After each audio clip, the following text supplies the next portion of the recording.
بسم اللہ الرحمن الرحیم۔ مرنے کے بعد کیا ہوگا؟ حضرت ابو ہریرہ کہتے ہیں رسول اللہ صلی اللہ علیہ وآلہ وسلم نے فرمایا، جب میت دفن کی جاتی ہے تو اس کے پاس دو سیاہ کیری آنکھوں والے فرشتے آتے ہیں۔ ان میں سے ایک کا نام منکر اور دوسرے کا نام نکیر ہے۔ دونوں اس سے پوچھتے ہیں، تم اس آدمی محمد صلی اللہ علیہ وآلہ وسلم کے بارے میں کیا کہتے ہو؟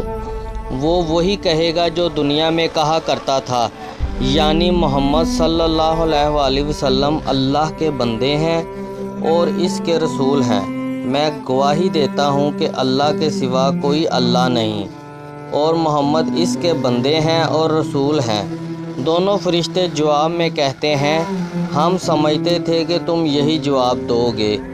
پھر اس کی قبر 70 ہاتھ فراخ کر دی جائے گی اور اسے روشن کر دیا جاتا ہے۔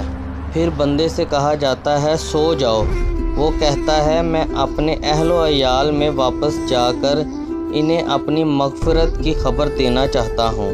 فرشتے جواب میں کہتے ہیں، یہ ممکن نہیں، بلکہ اب تم دلہن کی نیند جیسی پرسکون نیند سو جاؤ، جیسے اس کے محبوب کے علاوہ کوئی نہیں جگاتا۔ چنانچہ وہ سو جاتا ہے، یہاں تک کہ اللہ ہی اسے قبر سے اٹھائے گا۔ اگر مرنے والا منافق ہو تو وہ فرشتوں کے سوال کے جواب میں کہتا ہے، محمد صلی اللہ علیہ وآلہ وسلم کے بارے میں میں بھی وہی کچھ کہتا ہوں جو لوگوں کو کہتے سنتا تھا، اس کے علاوہ میں کچھ نہیں جانتا۔